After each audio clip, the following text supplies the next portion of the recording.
Tu kenne ama ba krez brez, gant amzer keir a brav.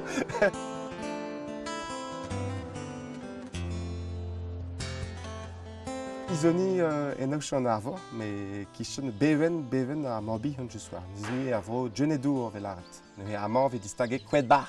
Veke distage kwad ar bars, me kwed bar.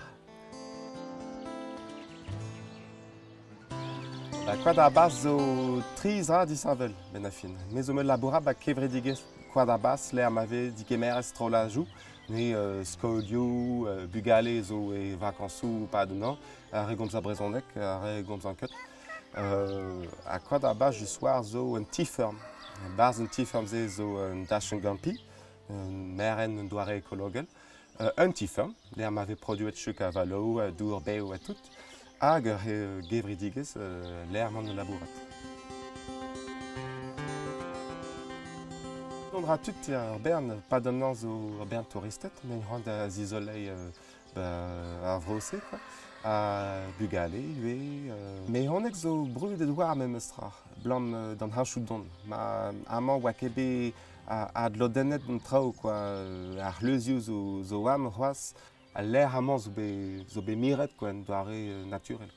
Ne blam de an dud neus c'hoant da vel d'ar vro gizmemañ bremañ. Nizoni amañ ar yourten mongol, le soir, yourten brazois, de rouer pe seizden. Ne amañ rom war oan dachenn ekologel, oan dachenn gampi, zo meren n'en doare ekologel, ge just war logement insolite, logement chou divar, Nizoni liammet gant akcueil paysan. Akcueil paysan zo vid un ties ferm a zigemer touristet pa denan. Ne vid kousket ben ti ferm pe oan dachenn, giz hon bremañ. Ze jikour oberian tiz un ti ferm iwe redelar, gise vem gwelet. Redelar amañ ba vrose ar bern tud gomz a brezonek, ne oa splan war vije komz a brezonek amañ. Mera war dro un tap da skouer, ba skolioù iwe, skolioù ar vro, vid komz brezonek un tamm pe vid deskit tamm o brezonek da vugale, ba gwire amañ ma liammet a lerg ar brezonek. Amañ ni mem klasket d'ar tout un trao diouiezeg et tout.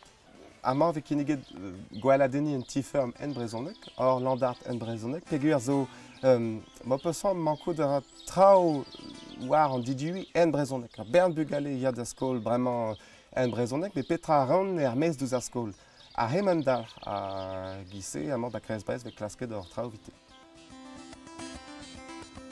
Meus kroget de labourat amañ a bla paset. Ba krez brez zo eus seurt dynamik pa peusant.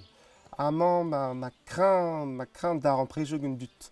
A setu pera ma ran de nom stalioù amañ ben a fin. Me zo met tont deus ran, me familh zo deus krez brez, lokarn, ne ket pell.